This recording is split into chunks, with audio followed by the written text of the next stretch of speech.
Hello, hello, hello, and welcome to the College of Creation. My name is Dan. And my name is Michael. And we are Dungeons & Dragons DMs who love to homebrew items, spells, creatures, and features for D&D. And this is a show where we make brand new homebrew every single episode based on prompts that we get from our listeners. How you doing today, Michael? You know what? I feel great this week. Good. I loved this prompt. Excellent. I think it's top 5 of my favorite prompts of all time. Yeah, that we've ever done. I can't wait to see what you came with. I think this was such an interesting one. Our prompt for today was that we were tasked with updating a College of creation that was not our original creation. Yes. So I had to update something of yours, and you updated something of mine. Yeah. I will admit, I think I struggled with coming up with the idea for this one. I re-listened to a number of episodes that I thought would be like good starting points, ones where I like had a real clear remembering of like what you made and like what we talked about. Listened to a couple of those. And I think where I ended up struggling with the prompt was that I didn't want to just revise a creation of yours. Sure. I did start on that path. I had initially gone to your Druid Circle of the Nexus, which was in our episode of synthetic druids. Yeah. Because I remember when we talked about that one, I think you were also feeling like kind of medium about a lot of the features in there. I remember you really liked some of them, and I liked them too. I liked your like base feature of like creating an expanding sort of aura that allowed you to expand your touch range spells and have some like communication and like spell sharing or resource sharing among that area, kind of to replicate like fiber optic network communication stuff. But then there were some like middle tier features that you weren't quite as sold on. You like there was a defensive one that really disliking the capstone. Like I just slapped it on because I didn't know what else to do with it. Yeah. So I thought, and I actually came up with some ideas of like how I would update those features that you were kind of medium on, but it ended up feeling much like to me too much like I was doing a compendium episode based on your thing, and like a little bit stepping on your toes. Like I really had to resist the idea of like feeling weird about stepping on your creation, because I think your creation and the idea behind it was so good. And I didn't want to be the one who comes in and is like tearing it apart. Like, this piece is garbage. This piece is garbage. Here, have something better. I know better than you. Like, that was a tricky rope to walk. Yeah, that was a feeling that I really wanted to resist. I wanted to like find a way to update something without discounting the work that you had already done, but instead find something that like I liked the idea so much and I wanted to just take it further. Which is what I ended up doing, and I feel good about it. Good. I'm excited to see it. I completely agree. It was a weird week. It did not feel like a normal week. It felt more like a compendium week, or even felt maybe like a special behind the paywall Patreon week in some sense, because I had the unique pleasure this week of going back and reminding myself that the two of us are not consistently living in our own boxes. I think the past couple months, especially just because we've gotten into the routine of this show now that we're in those routines, I think sometimes I fall back into the idea that you shoot down the middle more and your stuff is like ready to be put out. I could believe most of the things that you put onto paper as things I would read in a source book, and I shirk those ideas, and all of my stuff is dumb and crazy and it's still applicable, but in like 1% of games. I had the pleasure this week of rereading through so many of your write-ups, and I've been reminded how that is not true for either of us. That we both, but I think you especially, have such a varied catalog of things that you've made for this show. It's so well rounded. It's so well put together. So I set a whole bunch of rules for myself this week. Usually I have one, but I gave myself some really strict guidelines this week to help me pick the episode that I wanted, and go in the direction that, like you said, I'm not correcting the things that you did. I'm not going through your write-up with a red pen and saying it should be this way, it should be this way, my ideas are better than yours.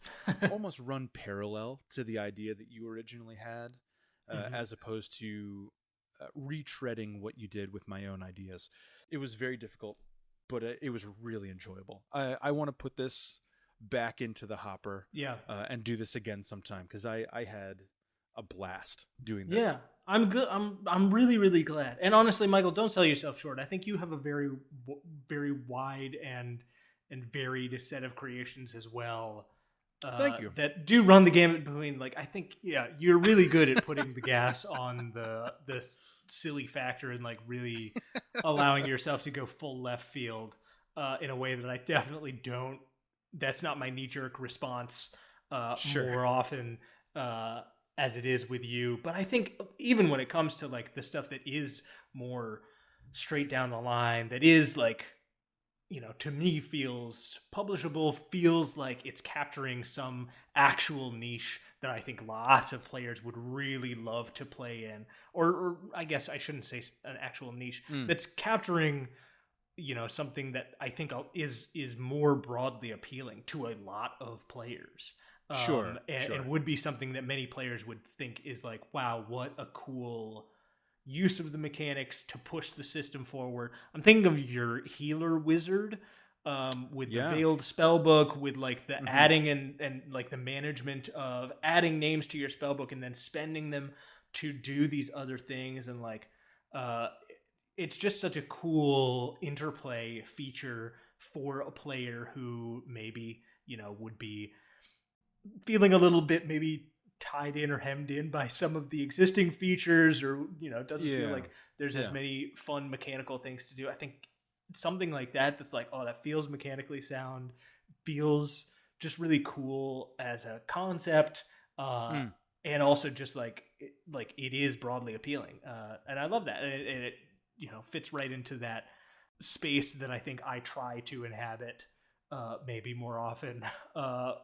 But I think it's so good. I think, your perspective just pushes you out of the box so much in a way that's really, really fun. And I love that. Thank you, man. And I also had a joy kind of reading back through or just thinking about some of the old stuff that we had created. A bunch of the episodes that I listened to, I was like, well, I'm not doing anything with this because it's already basically perfect. And like, I can't improve on that. That's great. I had the same experience. And like we talk in so many episodes, like there's always room for growth, right? There's always room, especially in a series like this where we acknowledge often that we come to the table with things that are imperfect, sometimes incomplete. Having a project like this where we have created such a healthy space to be less than perfect, there were a lot of these episodes that I looked back on and I was like that's part of the charm. I think that's not for me to complete. Yes. If Dan wants to go the full way, if he wants to, in a year or 5 years or whatever, revisit this and bridge that gap to the end where he originally saw it going, that's something that you should be able to do, and not something that I should step in and fill that gap, unless it's a situation where we expressly say, I don't want anything to do with this anymore. Please, could you just finish this for me? And you just like do this on my behalf. That would be different. But in this case, it was just really nice to like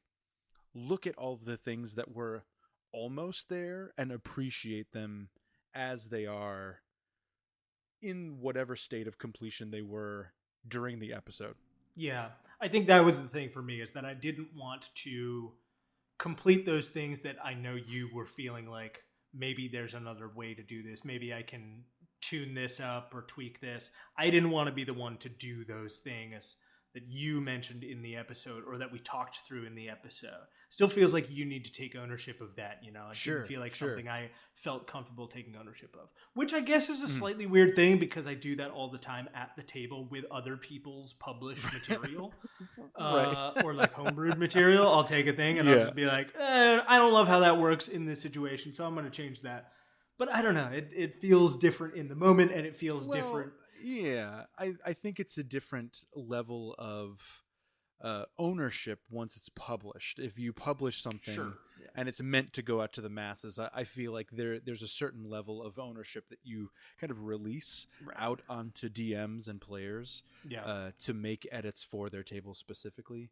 This is a much more nucleic system that we have going for us here. Well, and if also I think also if I took something of yours and put it into a game as a homebrew item, and in the session I wanted it to work differently, I would feel comfortable homebrewing that in session, doing that in that moment. Yeah. Because I don't feel like I'm rewriting your work. I feel like I am just adjusting it for the situation that I am in.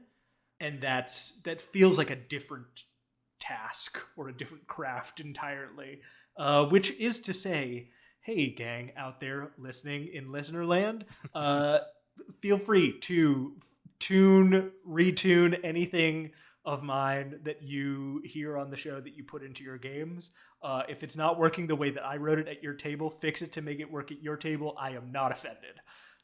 Make it work for you. Yeah, please go for it. Please go for it. Well, shall we get into our creations? Yes, I was just about to say, Michael, I would love to hear how you retuned something of mine for this. Do you want to go first this time around? Yeah, I'll go first. Great. Like I said, I had a couple of rules this week. I didn't really know where to start, so I just started by rereading titles alone. I scrolled back through our entire backlog, and anything that stuck out to me as something that I thought I might want to do, I went in and read it all front to back. And so I read a lot. I read a lot of D&D text this time around, which is good. I feel like I read more than I listened, but I did listen back to a couple episodes as well. And how many spelling errors did you catch? As far as I'm concerned, they were all grammatically perfect, Dan. Beautiful. Thanks. Eventually, I settled on the idea that I did want to do a subclass. I had a thought to do a riff on your Astral Barbarian. Thought about that for a little bit. Yeah. Just basing it off of a different hero. Yeah, that's thought fun. Maybe Thor or like the Green Lantern or something like that. And that'd be fun. Really, all of those ideas ended up landing a bit too close to where you were anyway, and I was just like, okay, that's not far enough off for me. So then I moved to way far back to the cyborg subclasses that we did. You did the Hive Mind Warlock, which I thought was really cool. I had an idea making it more like the Matrix, so it's not necessarily a hive mind of like nanobots, but it was just like, how do you turn 1,000 Mr. Smiths into a subclass? Like, how do you like infinitely duplicate yourself to fight? So then I developed these rules to help me narrow it down a little bit further. I had 3 rules that I tried to follow this week. The first of which was to take the crux of the subclass, what I viewed to be the crux of the subclass, and take that as close to word for word as possible. And then immediately divert into like a parallel direction. So I tried to like take one feature and branch off somewhere completely different while staying in the same kind of realm. Okay.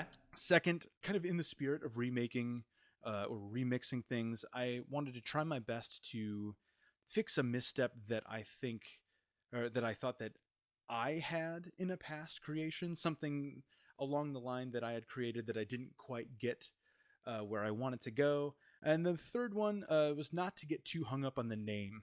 At first, I tried to just like take the name of something and make something different off of that name, and I very quickly realized that's not the way that my brain needs to do this. So I ended up finally landing on our creations from episode 33. Okay. And these are our spirit subclasses. You made the Channeler Sorcerer. Mm-hmm. Yep. I think this is a novel thing. I think this is one of your creations that absolutely fills a hole in the sorcerer class. There is no piercing the veil, channeling medium type of sorcerer. And so the crux that I took was the soul vessel feature, which basically broke down the spirits that could possess you by their alignment.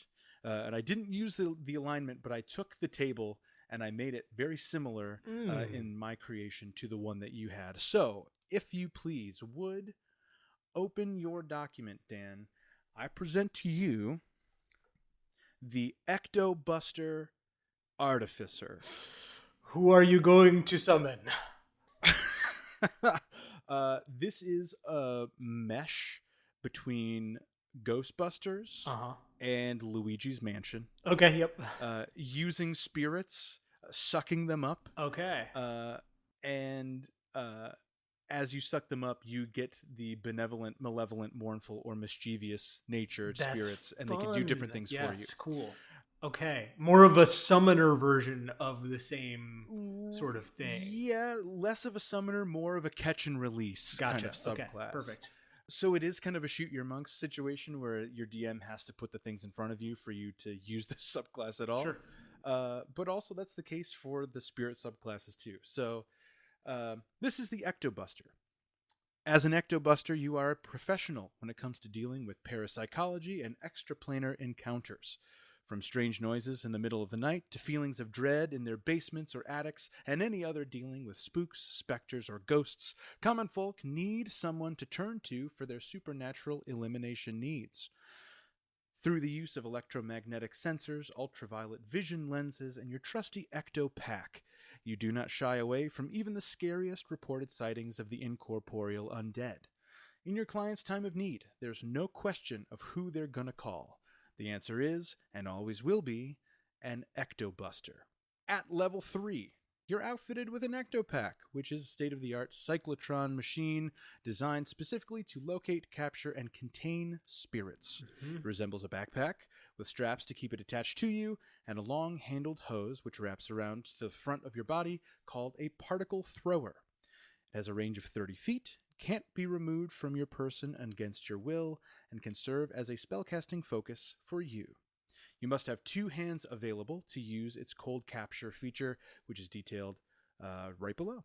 In order for you to capture a creature with your Ectopack, it must be an undead.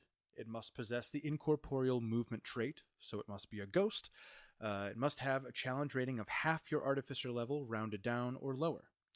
If such a creature is positioned within range, and you can see it, you can force it to make a dexterity saving throw as an action.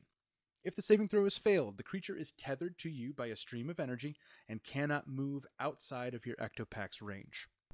On each subsequent turn, you can force the same target to make the same saving throw again as a free action. If the creature fails a total number of saving throws equal to its CR, it gains the unconscious condition and is captured inside of your Ectopack. If the creature succeeds on any of the saving throws made to resist capture, it is immune to this action for 24 hours. Okay. If a creature is bloodied, it has disadvantage on saving throws made to resist the capture, and at any given time, your Ectopack can only contain a number of creatures up to your intelligence modifier. So, in the actual Ghostbusters film, they use traps, so it's a separate thing. It's a separate device. But again, a mesh between Ghostbusters and Luigi's Mansion. In Luigi's Mansion, they are kept in your Poltergust 3000, I believe it's called. I believe so. I believe that is correct. In that game, you can hold a lot more ghosts. Yep. So it kind of balances out. No ghosts, a lot of ghosts. We'll say 3 to 5. 3 to 5 is fine. Also at level 3, you gain the Ghostly Ingenuity feature. And this is the crux that I took directly from your subclass and changed a bit. When a creature is captured into your ectopack, either roll on the table below or choose from its options to decide the nature of the captured spirit. A spirit's nature determines a granted proficiency in a skill that lasts as long as the spirit remains contained. If you are already proficient in a granted skill, you instead gain expertise. Additionally, captured spirits grant you access to specific spells.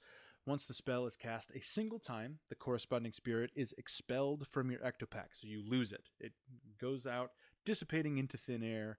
The spell is cast at a level equal to the creature's CR, a minimum of 1, maximum of 5, not exceeding the highest level of spell slot available to you. Okay, cool.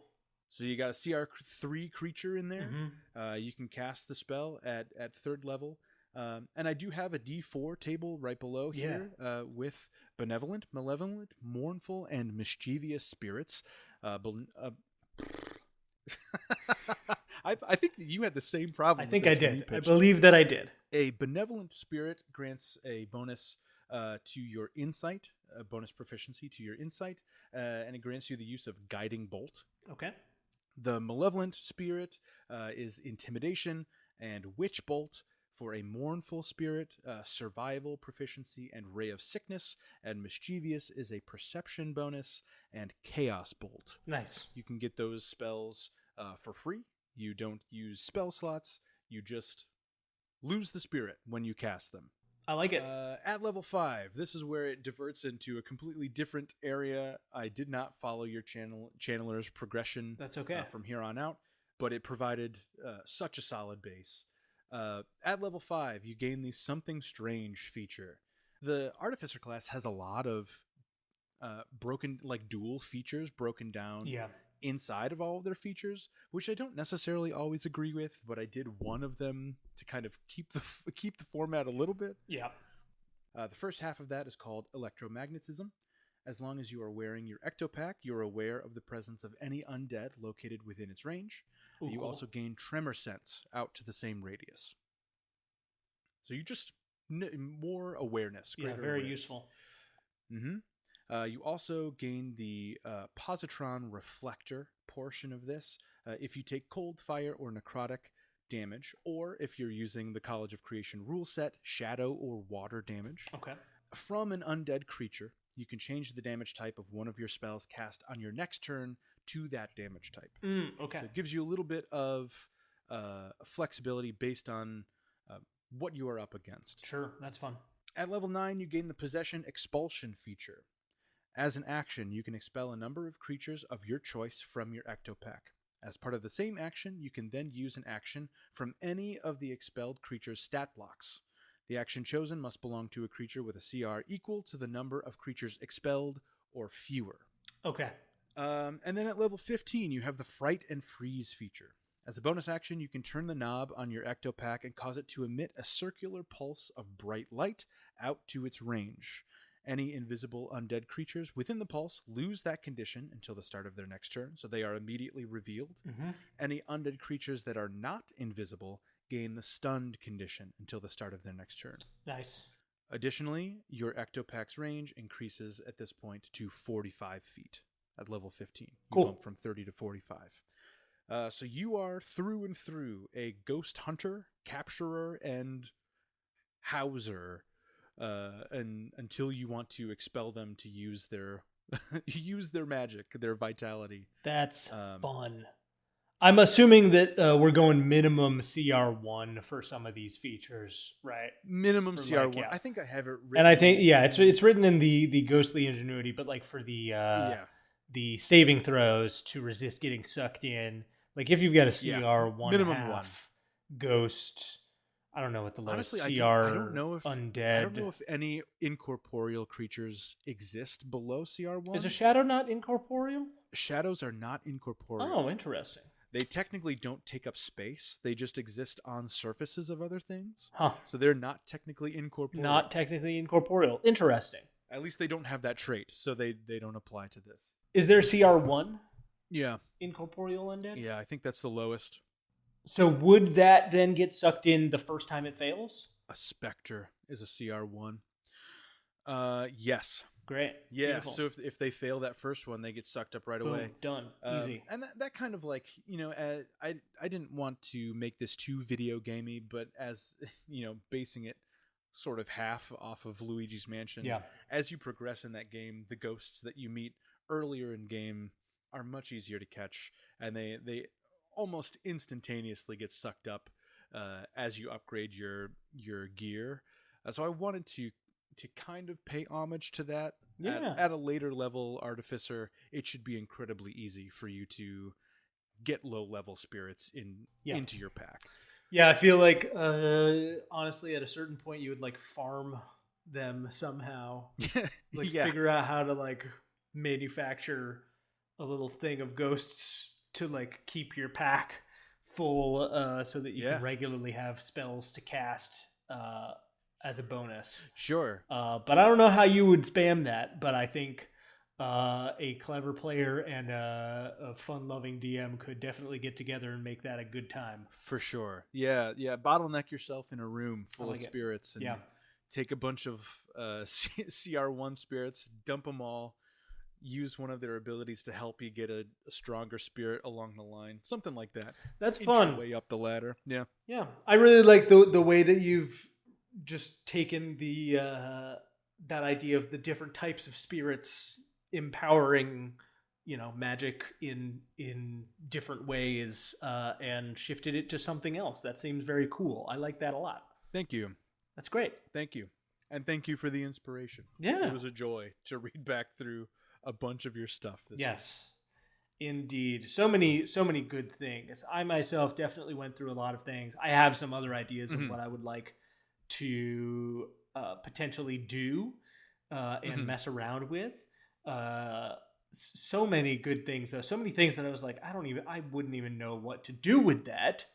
But there were also a lot of things that I was like, I remember when we talked about this, we both really liked it. We loved what each other had made, but also like it was just like the possibilities that were created by the idea at the core of it was just like it expanded, in my mind at least, somewhat endlessly. Would just sort of like, oh wow, with this framework, what can we do with this?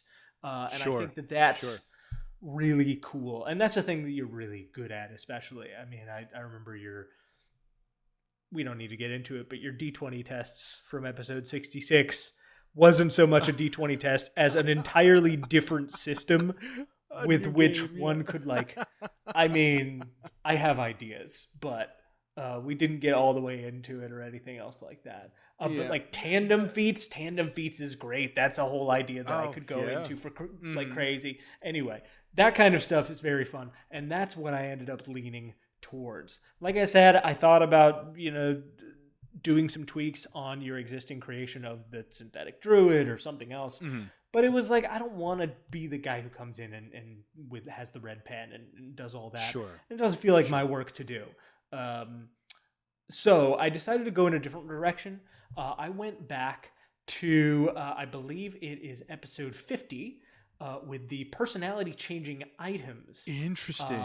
I did a body swap thing and these dragon masks that like changed your alignment and like, gave you a new ideal that you were meant to follow in order to like appease the great dragon within. Yeah. And you made these What relic did I make items. You made relic these relic items. items. Yeah. So it was this mask and these everlit matches that had a bit of a story with them. They had special strictures for attuning to it. And then they were just otherwise, kind of unique magic items, very narrative driven on their own. The masks in particular are really cool. They allow you and a different creature, you kind of are bonded with each other and you can switch places with each other. Switch bodies. The body swap. Yeah. Incredible stuff. We both did a body swap that episode. It was great. We did. Yeah.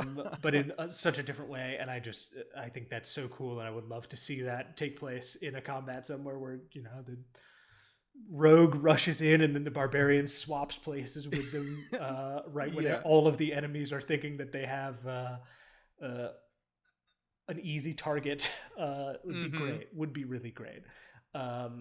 But I went with relics, and I think that relics are another one of these things that you have created that just serves as such an interesting and cool framework to expand the narrative potential of the game, and to just, I don't know, it's very cool, the way that you can kind of come up with these ways to just kind of adjust the way that you present what otherwise seems like it would be a pretty typical thing, just to make it a little richer, a little more vibrant.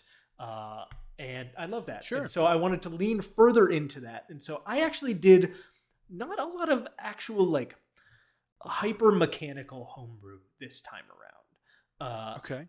I relied on existing mechanical structures pretty heavily here to demonstrate the way that I think this could work, and also to present an example of how sort of easy this could be to build in almost with no prep whatsoever.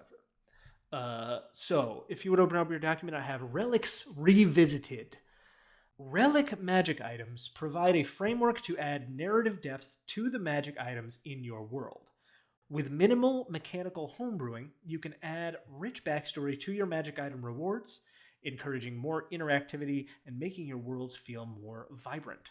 These items are examples of the possibilities you can conjure simply by imagining the history held within an object.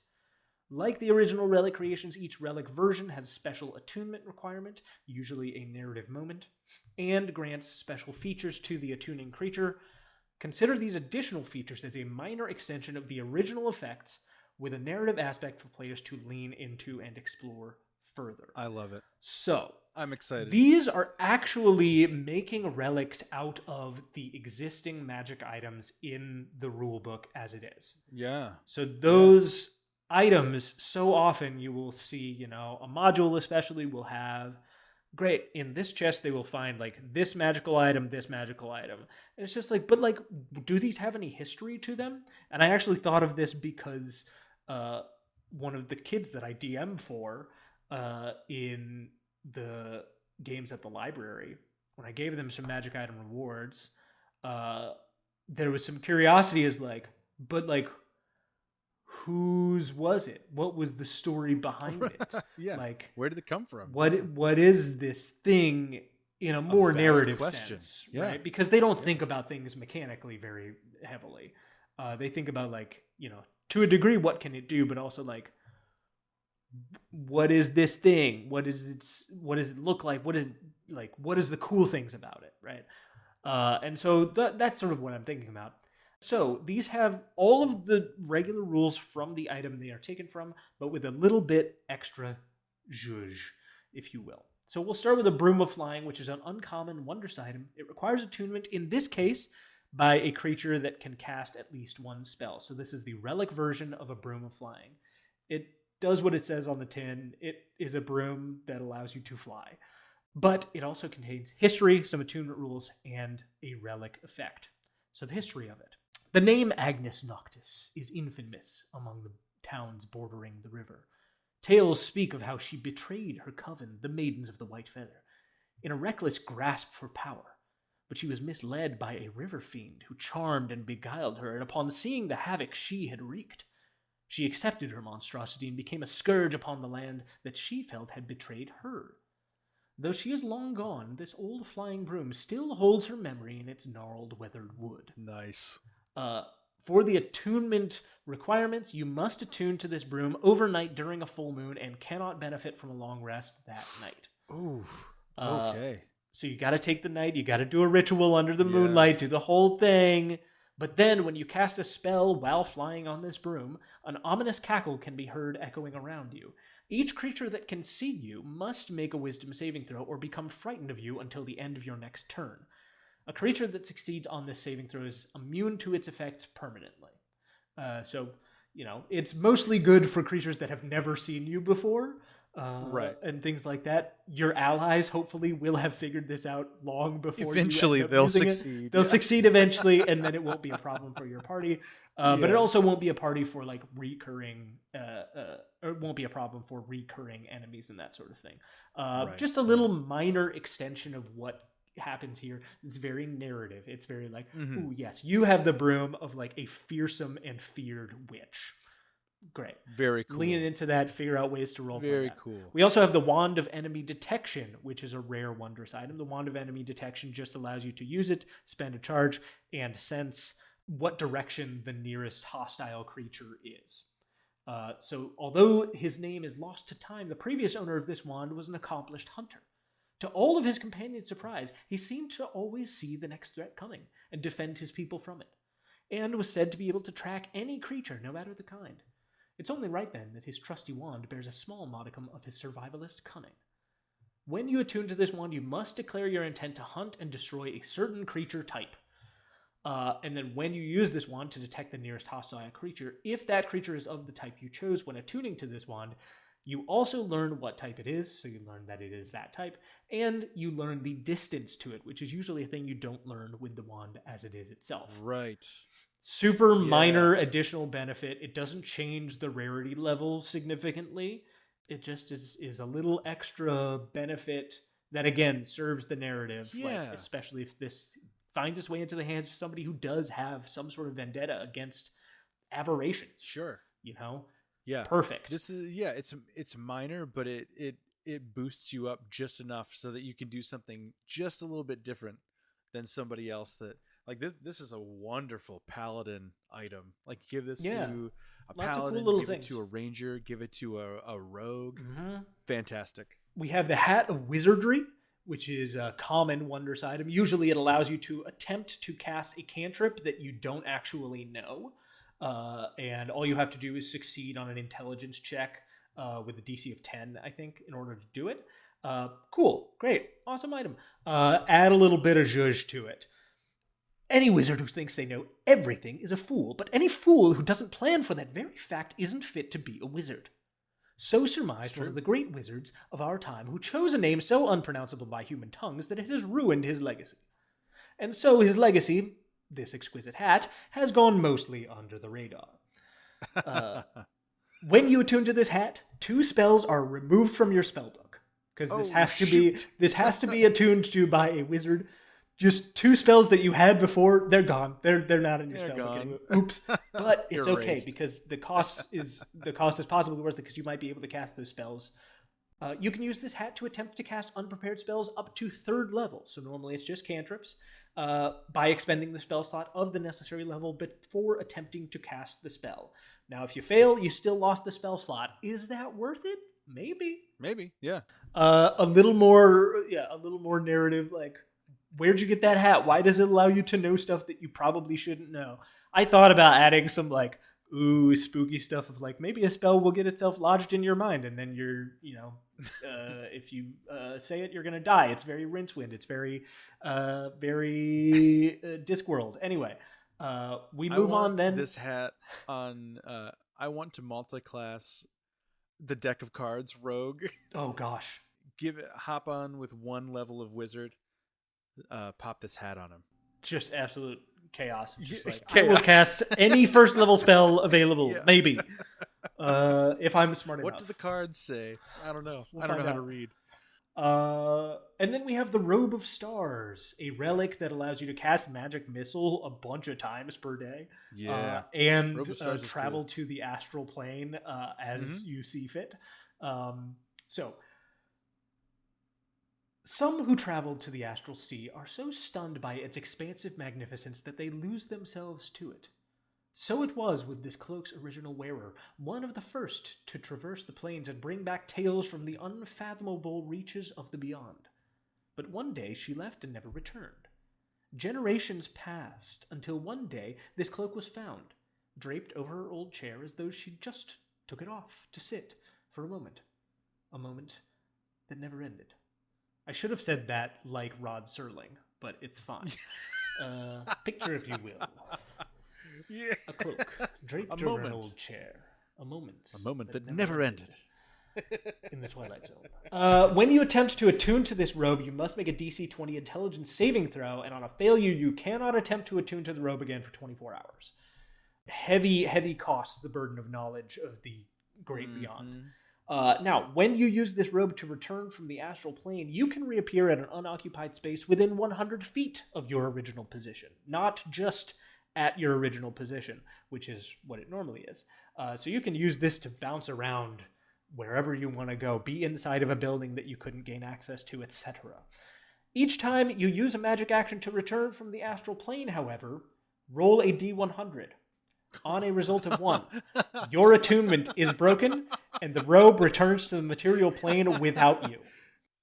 Shloop! You're just out there, just floating around. No way of getting home. There you That's go.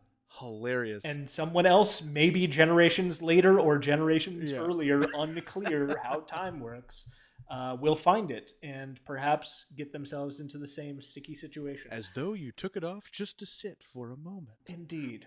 Yes. So anyway, the idea here is that like any magic item, ideally magic items that require attunement, if you're giving them as rewards, if you see it in a module and you're like, this is a cool reward to give them, but I feel like I want something with a little more narrative oomph, something that they can feel means something. Maybe even something that attaches to a narrative beat or a plot hook that you want them to pull on, right? Just add a little extra history. You can make it a relic. You can make it a relic by adding a backstory to it in hints and pieces where if they cast Identify, they get the sense of it. They get maybe flashes of what the history of this object was. Attuning perhaps requires a little extra work, something that makes them feel like they have to take a narrative moment to play out a scene, to attune to it, and then they feel more attached to it, and then give it a little bit of an extra, just turn the dial on whatever it normally does up one notch. Just one notch or one half a notch just to give it a little extra. And that, I think, can open up your player's world to magic items that don't just feel like, great, when we're collecting magic items to amass our arsenal of magic nonsense. Now it feels like you are another link in an ever-growing chain of like the magical story of all of the relics and the magic that weaves its way through this world. When I originally created this, I think it was a couple weeks later, this idea popped into my head, and I haven't been able to act on it yet, but I need to see this play out at some point in my life where I complete a campaign with a table of preferably narratively strong players. They all have, signature items or whatever item they use the most, whatever they feel closest to. They don't necessarily have to be relics in this campaign, but we finish an arc or we finish a campaign, the characters retire, they go their separate ways, whatever. And those items that they used are archived somewhere in a library, in their base of operations, somewhere, somehow they're archived together in a group. And then that same party, the same players, come in the same world 100 years later, different characters, and they go to that place and they pick up those same items and they get to decide, maybe for themselves, maybe for somebody else in the party, what the relic item attunement cost is based on their previous character, what the additional relic ability is based on their previous character, and they can then feed directly into the lineage of the item and pump so much energy into the very beginning point of this new party played by the same people, but it's totally different time in the world. It's a totally different adventure, but they get to use the same items now buffed a little bit from the experiences that they put into their past characters. I need to see that played massive out. I think that's so cool, and I think your like relic structure would work really well for that. Yeah, because it doesn't have to be complex. It's just something that your character likes, a thing that your character always wanted to do and finally achieved by the end of the game, or like maybe that item was a relic passed down from your old character's lineage somehow. You get to decide. You as the player make the relic item and pass it down to yourself as a different character in the future. That's very cool.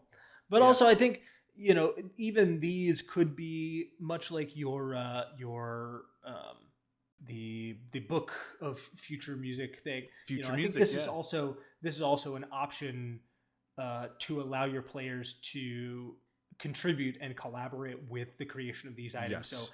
when Yeah. you give them a magical item, if you don't have something that's really strong in your mind Right. for What's the the story? backstory of Yeah. it is, when they cast Identify on it, ask them what the story is. What do you see the history of this item being, and You then see, yeah. determine the relic qualities of it based on what they give you in that moment. A scene flashes before your eyes as you touch the hilt of this sword. Yeah. Please explain to me what you see and why this weapon is important? Not to you, but to somebody else in the past. Yeah. A huge moment for the players to feel like they are actively creating the world as much as you are as the Yeah. DM, Yeah. to feel ownership over that piece of the world. And that sort of thing, that sort of prompting is a thing that I do constantly in games. I ask the players to fill in the blanks with what they are looking into, or what adventures and things they are going on, or whatever. Like, all of this stuff, it's how I begin a lot of games these days, actually, is like asking the Yeah. players to be like, great, so you've been together for a while, one of you tell me the last thing you got into, somebody tell me what went right, somebody tell me what went wrong, and somebody tell me what was the takeaway. The takeaway could be a physical thing, it could be knowledge, it could be whatever, but like, tell me the takeaway. And like, that makes everybody feel like they worked together to create a reality, and that's Yeah. what we want. Work together to create a reality. And yes, thank you so much for this inspiration, Michael, because I think your structure Yeah. really opened my mind to like, oh, that would be a really cool way to enhance items, to make magic items feel even more narratively resonant, even if they're not the legendary ones, right? Even if they're not the Sure. ones that everybody tells stories about, everything still has a story. Yeah. Even if the bards don't sing about it, everything's The still most got common equipment can still be everything's still got a history. important to somebody. Yeah. Yep. Yeah. The history is kept within the things that people hold dear. So great ways to reflect that. I love it so much. So thanks. Great stuff. Thank you. Yeah, I love these creations. Awesome job. Well, so fun. We should definitely keep that prompt in the hopper. Yeah, for sure. for sure. Because gotta keep trying that out, because it's very fun. Like I said, I think it was easily in my top 5 favorite Nice. prompts. I don't know what else is in there. Certainly other prompts that I like very much, but I really enjoyed. It was hard. Yeah. It was difficult to sift through everything and figure out what I wanted. And then even when I chose the channeler, I was like, how do I A, do this justice, B, not step on your toes, and C, make something that feels like my creation, but also is very clearly inspired and reminiscent of the thing that you created. And that's a narrow opening to kind of squeeze through. It's a challenge, but a fun challenge. Both of us got there in a big way. Real fun. Well, Michael, shall we roll for next time? I think so. Great. I have here our big list of homebrew prompts. Hey, you listening, if you have a homebrew prompt you would like to have us make for you, please send it to us. Pop it in an email to collegeofcreationpod@gmail.com, or you can reach out to us on Patreon. That's patreon.com/collegeofcreationpod. You can see all the things we've ever made in PDF form, listen to all the episodes, and also, hey, if you want to join us behind the Patreon paywall for a little bit of bonus content here and there, we'd also really appreciate that. Michael, tell me, what are we rolling? Today, we rolled a 6 on the die. A 6 on the die from our good friend Justin. Thanks, Justin. So you want to be a DM? Hey, I am on there, or was on there, for the series Kids on Jet Skis. Go listen to that. But unrelated. Justin sent us over magical maladies. Wait, it says medical Oh, maladies. Wait, is it magical maladies or medical medical, maladies? medical Medical maladies. maladies, diseases, poisons, etc. Yeah, this is a good one. On the actual form, I think we only put in medical maladies, but I believe the original intent here was to create some type of something that is non-curable by magic, immune to cure wounds, greater restoration, things of that sort. Which That actually are kind of works now at this point because right. they have No removed disease. No disease disease. Yeah. as a kind of thing from the Yeah. game for reasons that make sense. Obviously, it at a certain level, it becomes sort of insane that disease exists at all in the Right. world. If you can nip it in the bud fairly quickly with fairly low level magic. And from like a game design standpoint, it always had the same problem as curses too, right? Where Mm-hmm. a lot of diseases were tied to specific adventure books, specific source books. Mm-hmm. You only go to these places, and then you have like the blue lung, and Mm-hmm. this is a specific disease that you can only get in the swamps of whatever. And if you're not in that setting, I guess you can put it in your homebrew setting, but like this is what it is because of this specific character. Yeah. And so it always felt a bit distant to me specifically as a person who mostly runs homebrew campaigns. Mm-hmm. There isn't just like a master list of diseases like there is spells or feats or things Yeah. like that. It is a strange thing when like you're playing through Tomb of Annihilation and one of the potential guides that you can hire is like deeply afflicted with and on death's door from the like blue mist fever and like your level 3 cleric could just heal him instantly. Actually, your level 1 paladin can just lay on hands. Correct. Yeah. And so like it's very strange to have those mechanics built in. Yeah. But I think that opens the door for us to make something interesting here. Yeah. We're gonna be channeling our inner pit this time around. Yeah. I want a full sheet write up for each specific disease. I want to know everything about it. Why specifically you can't just cure wounds it. Yes. Yeah, another tough prompt. I think two episodes in a row, difficult. Challenging mechanical headspace to be in mm-hmm. to do this. It's not a typical creation. We'll have to really figure out the logistics of how these work. Yeah, this is going to be a challenge, but it should be fun. I'm looking forward to it. Agreed. Well, Michael, what a joy, as always, to create. And until next time, when we have our large tome, our medical textbook of D&D maladies, until then, do you have something to say to the people before we say goodbye? I do. I have just a quick thing for DMs. Give your players more vehicles and mounts. Vehicles and mounts are super cool. They're underused and they're super dope. Also, anything can be a mount. You want you want a small size character to ride on a Doberman? That's a mount. Let your players do it.